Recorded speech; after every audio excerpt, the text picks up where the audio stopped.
સિત્સર road hill park ખાતે આવેલ શિવસાઈ ફ્લેટના રહેણાંકી મકાનમાંથી તસ્કરોએ 2.5 લાખની ચોરી કરી રફુચક્કર।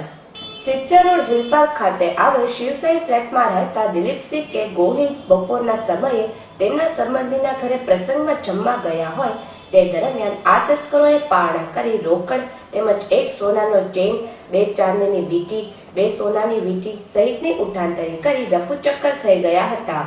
જેની જાણ પોલીસને કરાતા પોલીસે ઘટના સ્થળે દોડી જઈ વધુ તપાસ હાથ ધરી હતી।